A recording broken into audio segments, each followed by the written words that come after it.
मुझे अपनी देवरानी से बहुत जलन महसूस होती क्योंकि वो शादी के तुरंत बाद ही प्रेग्नेंट हो गई थी, जबकि मैं तो बांझ थी।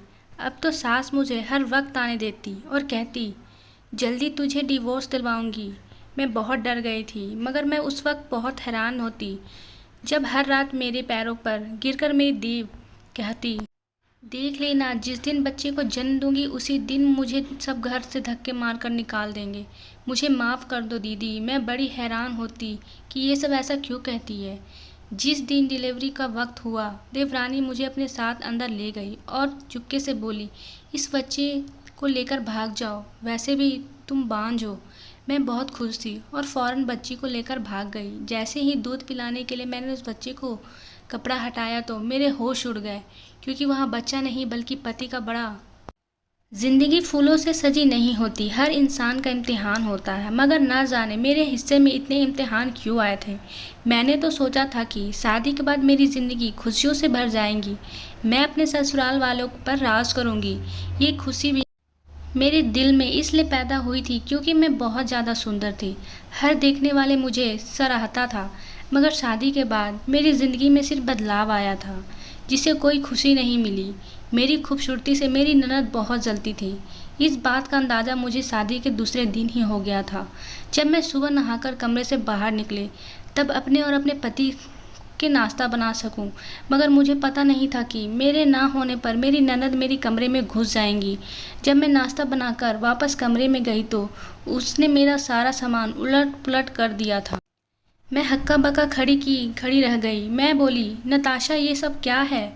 उसके चेहरे पर जरा सा भी शर्मिंदगी नहीं आई। वो जलकर बोली, भाभी मैं वो क्रीम ढूंढ रही हूँ जिसको लगाकर आपका रंग इतना सफ़ेद हुआ है। मैं तो उसकी बात सुनकर हैरान रह गई। मैं बोली, नताशा ये तो मुझसे भी पूछ सकती थी, यूँ मेरे कमरे की तलाशी लेने की क्या ज़रूरत थी?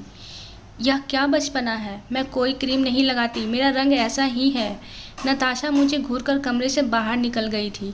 जब मेरा पति सौरभ कमरे में आया तो मैंने उसकी बहन की शिकायत की। वो कहने लगा, ये सब बातें मत सोचो, मेरी बहन बड़ी ज़िद्दी, उसके दिल में जो आता है वो करती है। सौरभ कहने लगा, जिया एक बात मैं तुमसे कह देता हूँ कि अगर तुम मेरे घर में रहना चाहती हो तो कभी भूलकर भी मेरी बहन के साथ बदतमीजी मत करना। मेरे पति की बात ने मेरे पैरे बांध दिए थे। खैर अगले दिन मेरी ननद ने मेरे सारे काले सूट ले लिए थे और कहने लगी, भाभी आप इस घर में रंग नहीं पहन सकती हैं। मैं हैरान हुई और बोली, क्यों, इसकी क्या वजह है? नताशा कहने लगी, क्योंकि आप काले रंग में बहुत सुंदर लगती हैं, आपके सामने मेरा रंग काली स्याही लगता है। मैं तो उस लड़की की बातें सुनकर परेशान हो जाती थी, ना जाने वो मेरा और मुकाबला क्यों करती थी। मैंने उसकी शिकायत फिर से अपने पति को कर दी और मेरे पति ने बड़े आराम से कह दिया था कि जैसा नताशा कहती है वैसा ही करो। मेरे दिल में ये सवाल पैदा होता कि मुझे यह बात बताए कि मेरी शादी आपसे हुई है या आपके नताशा से, मगर मैं ये सवाल करने की हिम्मत नहीं कर सकती थी। यूं ही मेरे शादी के 2-3 महीने बीत गए। इन 2 महीनों में मेरे पति ने कभी भी मुझ पर खुलकर बात नहीं की थी। वो मुझे अपनी नौकरानी समझता था, मुझे अपने कामों का हुक्म देता, जो कि मैं चुपचाप कर दिया करती थी। मैं अक्सर सोचती, क्या शादी ऐसी होती है जिसमें 2 अजनबी एक छत के नीचे रहते हैं? ज़रूरत के चलते वो काम भी आते हैं, मगर फिर भी वो सारी ज़िंदगी अजनबी रहते हैं। और 2 महीने के बाद मेरी ज़िंदगी में एक और परेशानी ने सर उठा लिया था। वो ये कि मेरे सास ने मुझे पूछा, बहू कोई खुशखबरी है? मैं उनकी बात पर बोली, नहीं मम्मी जी, अभी तो नहीं है, इतनी जल्दी खुशखबरी की ज़रूरत भी क्या है। मेरी सास नीता हंसकर बोली, लो तुमने भी खूब कहा। तुम्हें पता है मेरी बहन की पहली बहू पहले ही हफ्ते में गर्भ से हो गई थी, और एक तुम हो कि 2 महीने बिताने के बाद भी सूखे पेड़ की तरह खड़ी हो। मेरी सास की बात ने मेरा दिल दुखा दिया था। क्या यह सही बात थी? उन्हें भगवान से डर नहीं आया? मैंने सर झटक दिया था। अब मेरी सास और ननद उठते बैठते मुझे ताना देती थी। यूं ही देखते देखते वक्त रेत की तरह हाथों से निकल गया। 1 साल हो गया, मगर मैं अभी तक अपनी पति का कोई खुशखबरी नहीं दे सकी थी। सच तो ये था कि मेरे पति ने कभी मुझसे बच्चे के लिए बात भी नहीं किया था। ऐसा लगता था कि उन्हें मेरे जिस्म से कोई दिलचस्पी नहीं है। मैं बच्चा दे सकी तो भी ठीक है, और अगर ना दे सकी तो इसका हल तो मेरी सास ने पहले ही निकाल के रख दिया था। वो कहने लगी थी कि मुझे तुम्हें कुछ दिन बर्दाश्त करना है, फिर मैं तुम्हें तलाक दिलवा दूंगी। मैंने एक दिन रोते हुए सास की शिकायत की। उन्होंने ये कहा है मुझे कि वो मुझसे तलाक दिलवा देगी। सौरभ कहने लगा, मैंने मम्मी के कहने पर तुमसे शादी की थी, अगर वो कहेंगी तो मैं तुम्हें छोड़ दूंगा। ये बात मैंने बड़ी मुश्किल से बर्दाश्त की थी। बर्दाश्त करने के अलावा मेरे पास कोई और चारा भी नहीं था। खैर, मेरी सास आजकल बहुत बिजी सी रहने लगी थी। वो मेरे देवर गौरव के लिए रिश्ता ढूंढ रही थी, मगर इन हालत में वो उठते बैठते मुझ पे ताने की बरसात करती थी। अक्सर कहती थी कि कहीं ऐसा ना हो कि मैं अपने गौरव की पत्नी कहीं जिया जैसे बांझ लड़की ढूंढ लूँ। मैं ये बात सुनकर सोचती, क्या मैं सच में बांझ हूँ? बच्चे में देर भगवान की तरह से है। मैंने सोचा कि अपना इलाज डॉक्टर से करवा कर देखती हूँ, शायद भगवान मुझे खुशी दे। मैंने अपने पति सौरभ से कहा कि आप मुझे किसी लेडी डॉक्टर के पास ले चले। मेरा पति मुझे देखकर बोला, जिया मेरे पास इतने पैसे नहीं हैं कि मैं तुम्हें इलाज करवाता रहूँ।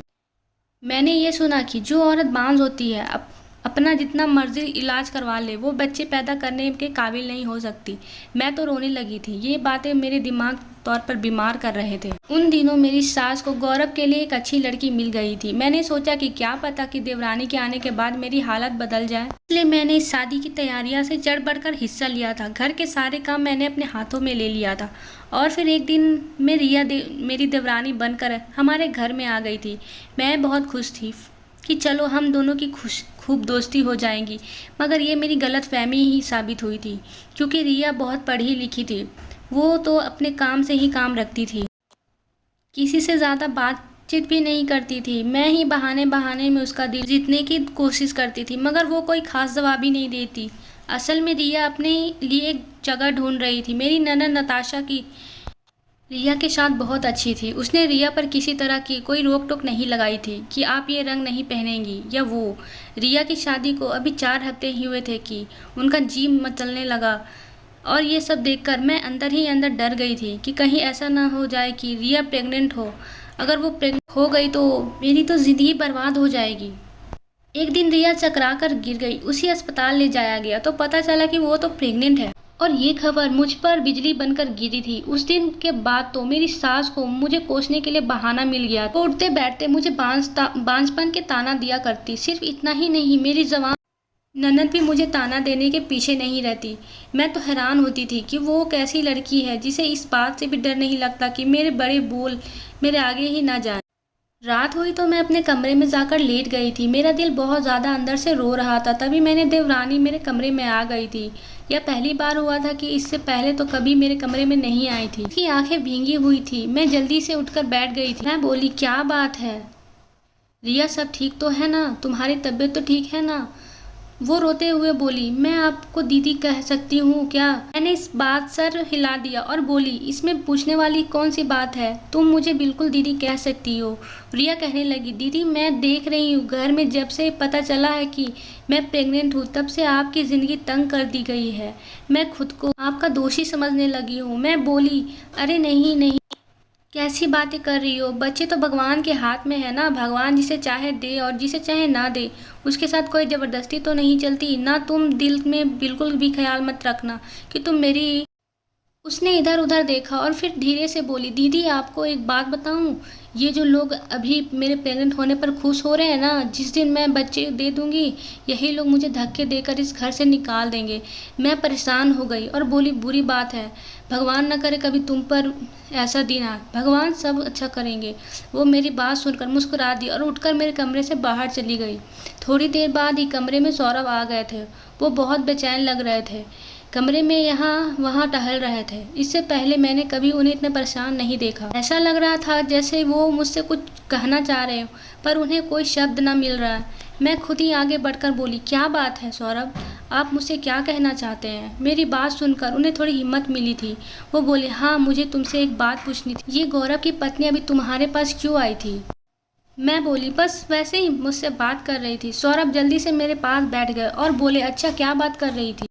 मैंने आज तक उन्हें किसी से इस तरह दिलचस्पी लेते हुए नहीं देखा था। मैं बोली, बस कुछ नहीं। वो फिर से बोले, मुझसे एक बात बताओ, तुम दोनों में क्या क्या बातें हुई थी? मुझे अब सौरभ पर गुस्सा आ रहा था। उन्होंने मुझसे तो कभी इतनी दिलचस्पी नहीं ली थी। मैं बोली, बस वो अपने प्रेग्नेंट के बारे में बात कर रही थी। सौरभ का चेहरा पीला पड़ गया था। वो बोले, कैसी बातें? मतलब प्रेग्नेंट की क्या बातें कर रही थी? वो सवाल से सवाल करते जा रहे थे। मैं चढ़कर बोली, हम औरतों की बात है, आप मर्द इसे दूर रहे। मैं जल्दी से उठकर बाहर निकल गई थी। मेरे लिए सौरभ का ये व्यवहार बड़ा अजीब था। मुझे तो रिया की बातें भी अजीब लगी थी, लेकिन दोनों ही अपनी बातों के पीछे छुपे राज से मुझे आगाह कर रहे थे। इधर मेरी सास तो रिया की तारीफ किए जा रही थी, जबकि गौरव भी बहुत परेशान था। वो अपनी पत्नी के लिए तरह तरह के फल लाता था और ये सब देखकर मेरे दिल में चाहत चाहत रह जाती थी। अक्सर यह ख्याल भी आता था कि भगवान यहाँ किस चीज़ की कमी है। अगर वो मेरी देवरानी को बच्चा दे सकता है तो मुझे क्यों नहीं दे सकता। मैं इन्हीं बातों को सोच रही थी, जबकि सौरभ नाश्ते के लिए किचन में आ गए थे। वो बोले, क्या सोच रही हो?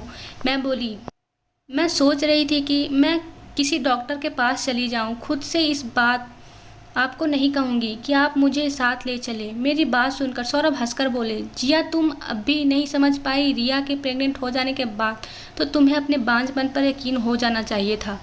तुम ना जाने अब तक किस गलतफहमी में बैठी हो। मैं ये सब बातें सुनकर तंग हो चुकी थी। पहले तो बहुत रोया करती थी, मगर अब तो रोना भी नहीं आता था। सौरभ नाश्ता करके चले गए थे तो थोड़ी देर बाद रिया किचन में आ गई। वो बोली, दीदी मुझे बहुत भूख लगी है। मैं बोली, तुम बैठो, मैं तुम्हारा नाश्ता बना देती हूँ। वो मेरी बहुत इज्जत करने लगी थी। जब से पता चला था कि रिया प्रेग्नेंट है, तब से मेरी सास उसे काम नहीं करने देती थी, यहाँ तक कि नाश्ता भी खुद बनाकर दिया करती थी। रिया मुझसे बोली, दीदी आपके घर वाले कहाँ हैं? वो आपसे कभी मिलने क्यों नहीं आते हैं? रिया की बात सुनकर ना चाहते हुए भी मेरी पलके से भीग गई। मैं बोली, रिया मैं जब छोटी सी थी तब मेरे पापा की मृत्यु हो गई थी। बहन भाई तो मेरा कोई था ही नहीं। अब मेरी शादी हुई कुछ दिन बाद ही पता चला कि अब मम्मी भी चल बसी। मेरा कोई मायका नहीं। मुझे पता है मेरी सास ने मुझे अपने बेटे के लिए पसंद भी इसलिए किया था क्योंकि मेरे आगे पीछे कोई नहीं था। अब देखो ये लोग मेरे साथ यह सलूक कर रहे हैं। अगर मेरे आगे पीछे कोई होता मुझे ये दिन ना देखने पड़ते। रिया मेरी बात सुनकर बहुत उदास हो गई। मैं बोली, रिया भगवान यह शुक्र है कि तुम प्रेग्नेंट हो, वरना तुम्हें भी ये सब झेलना पड़ता जिनसे मैं गुजरी हूँ। रिया की आंखें में बड़ी उदासी छा गई। वो बोली, क्या हुआ अगर अभी मुझे वो दुख सहना नहीं पड़ा जिसमें आप गुजर रही हैं? मैं जब बच्चे को जन्म दूंगी तब आप देखना मेरे साथ ये लोग क्या सलूक करते हैं। मैं बोली, रिया मुझे बताओ तुम ऐसी बातें क्यों करती है? मुझे तो लगता है कि बच्चे देने के बाद तुम इस घर की लाडली बहू बन जाओगी। वो हंसकर बोली, आपको कोई बुरा सपना आया है? इतना कहकर वो चली गई। रात हुई तो फिर से मेरे कमरे में आई थी। हाथ जोड़कर मुझसे माफ़ी मांगती रही और रोती रही। मुझे नहीं पता कि वो ये सब क्यों करती थी, मगर यूं ही वक्त बीतता गया और उसका पेट फूलने लगा था। उसके डिलीवरी के दिन जो पास आते जा रहे थे तो वो बहुत ज़्यादा परेशान रहने लगी थी। एक दिन सुबह से ही उसकी हालत बहुत ख़राब थी। तब मेरी देवरानी अपने कमरे में चली गई। उसने कमरे को अंदर से कुंडी लगा। उसकी तकलीफ से भरी आहें की आवाज़ बाहर आई सुनाई दे रही थी। ऐसा लगता था जैसे वो किसी सच की बात से गुजर रही। मेरी सास तो तड़प उठी थी, दरवाज़ा बजाने लगी थी कि बहुत दरवाज़ा खोलो, तुम्हें डॉक्टर के पास ले चले। पर रिया बोली, नहीं मम्मी मैं अभी डिलीवरी खुद ही करूँगी। उसकी यह बात सुनकर मेरी सास तड़प उठी, कहने लगी, ये कैसा बचपना और जिद है? ऐसा ना हो कि हम अपने वारिस को खो दे। फिर मेरी सास बोली, अच्छा चलो मैं किसी दाई को बुला देती हूँ। तब भी रिया ने मना कर दिया। वो बोली, आप बस जिया दीदी के मेरे पास भेज दो। मैं बड़ी परेशान हो गई थी क्योंकि मुझे इस बारे में कुछ समझ बूझ नहीं थी। मैं किस तरह रिया की मदद कर सकती थी। मेरी सास ने मुझे ज़बरदस्ती अंदर भेज दिया। मैं अंदर गई तो मेरे होश उड़ गए। रिया कंबल में बच्चे को लिए बैठी रो रही थी और मुझसे कहने लगी, दीदी आप इस बच्चे को लेकर भाग जाओ। मैंने कहा, मैं कहाँ जाऊँगी, तुम पागल हो गई हो क्या? फिर वो मुझसे विनती करने लगी। मैंने कहा, अच्छा ठीक है, पर ये बताओ मेरा तो कोई नहीं है, मैं कहाँ जाऊँगी? रिया ने मुझे एक पता लिख कर दिया और मैं पीछे की रास्ते से बाहर निकल गई थी। मुझे नहीं पता था कि मेरे पीछे क्या हुआ और उसके बच्चे को बड़ी होशियारी से लेकर आगे बढ़ रही थी। आखिरकार वो पता भी आ गया जहाँ मुझे पहुँचना था। मैंने दरवाज़ा खटखटाया तो एक आदमी ने दरवाज़ा खोला था। वो मुझे देखकर बहुत हैरान हुए और बोले, आप तो रिया की जेठानी है ना? मैंने इस बात में सर हिला दिया। वो बोले, आइए आइए। वो मुझे अपने साथ अपने घर में ले गए थे। वहाँ रिया की मम्मी और बहन भाई सब वहीं थे और उनकी मम्मी ने मुझसे पूछा कि आपकी गोद में क्या है? तो मैं बोली, रिया का बच्चा है, उसने आज ही इससे जन्म दिया है। मेरी बात सुनकर रिया के मम्मी पापा और बहन भाई बहुत खुश हो गए थे और उसकी मम्मी ने जल्दी से आगे बढ़कर बच्चे के मुंह में कंबल हटाया। ये देखकर हम सब दंग रह गए कि वहाँ बच्चा नहीं बल्कि मेरे पति का बड़ा। हम सब लोग हैरान रह गए। सब लोग मुझसे अजीब निगाहों से देखने लगे और रिया की मम्मी बोली, बेटा तुमने हमसे इतना बड़ा झूठ क्यों बोला? मैं रोने लगी थी। मैं बोली, नहीं आंटी, मैंने आपको कोई झूठ नहीं बोला, बल्कि ऐसा मजाक तो मेरे साथ रिया ने किया है। आंटी जी, रिया कहने लगी कि आप तो वैसे भी बांझ हैं, फिर आप ऐसा करें कि मेरा बच्चा लेकर इस घर से भाग जाए, मगर देखिए यहाँ तो बच्चा है ही नहीं। तब रिया के बहन आगे बढ़ी और बोली, रिया आपके साथ मजाक नहीं कर सकती। ज़रूर कोई ना कोई राज की बात इस कंबल में छिपी है। इस कंबल में बच्चा नहीं है तो क्या हुआ? आपके पति का नाम की डॉक्टर रिपोर्ट तो है ना? मैं मायूस हो गई थी। मैं बोली, मुझे सौरभ की डॉक्टर रिपोर्ट का क्या करना है? तब रिया की बहन ने वो फाइल मुझसे पकड़ ली थी। वो अब इस फाइल को पढ़ रही थी। वो एकदम से चौंक हो गई, कहने लगी, ये देखो दीदी, मैंने कहा था ना कि रिया आपके साथ मजाक नहीं कर सकती। असल मजाक तो आपके साथ आपके पति और आपकी सास ने किया है। ये देखिए, इसमें साफ साफ लिखा है कि आपका पति सौरभ कभी बाप नहीं बन सकता। दीदी बांझ आप नहीं, आपका पति है। मैं ये बात सुनकर दंग रह गई थी। मैं फूट फूट कर रोने लगी। मैं बोली, अगर उन्हें ये सब पता था तो फिर वो मुझ पर जुल्म क्यों ढाते रहे? सौरभ की रिपोर्ट नीचे ही गौरव की रिपोर्ट भी थी। उसमें भी यही लिखा था कि गौरव भी बांझ है। तब सब लोग चौंक गए थे और रिया की बहन बोली, दीदी रिया ने आपको हालत देखकर झूठ मूठ का ड्रामा किया होगा कि वो प्रेग्नेंट है, क्योंकि वो जानती थी कि अगर वो ऐसा ना करती तो घर में सब उससे भी नफरत करने लगते। रिया ने ड्रामा किया तो उसकी सास को लगा होगा कि शायद चमत्कार हो गया और मेरे बेटे की खामी दूर हो गई, जबकि वो तो उन लोगों के साथ रहकर उनका राज पता करना चाहती थी।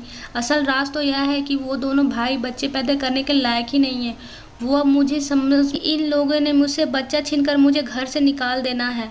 रिया के मम्मी पापा बोले, हम अपनी बेटी को उन कमीनों के घर से वापस लेने जा रहे हैं। मैं बोली, अंकल जी मैं भी आपके साथ चलूंगी। वो राजी हो गए थे। हम सब मेरे ससुराल पहुंचे तो यह देखकर दंग रह गए कि मेरी सास और ननद बहुत बुरी तरह से रिया को पीट रही थी और कह रही थी कि तुम्हारी इतनी हिम्मत कि तुम हमारे साथ झूठ बोलो। अंकल को बहुत गुस्सा आया। उन्होंने पुलिस को फ़ोन कर दिया कि मेरी बेटी की ससुराल वाले उन पर जुल्म कर रहे हैं।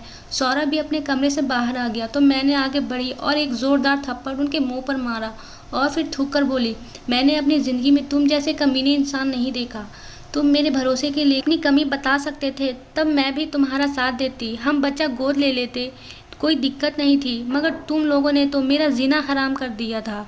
तुम लोगों ने मुझे बांझ बना दिया। मुझे फौरन तलाक दो। सौरभ ने तो मुझे तलाक दे दिया, मगर गौरव बोला कि मैं अपनी पत्नी को तलाक नहीं दूंगा। मैं उसे इस धोखे का मजा चखाऊंगा जिसमें उसने मुझे पिछले 9 महीने से रखा हुआ। इतने में पुलिस आ गई। पुलिस ने दोनों भाइयों को अपनी पत्नियों पर जुल्म करने में गिरफ्तार कर लिया। उसके बाद रिया ने मम्मी पापा मुझे अपने साथ ले गए। वो कहने लगे कि आज से तुम हमारी बेटी बनकर रहोगी।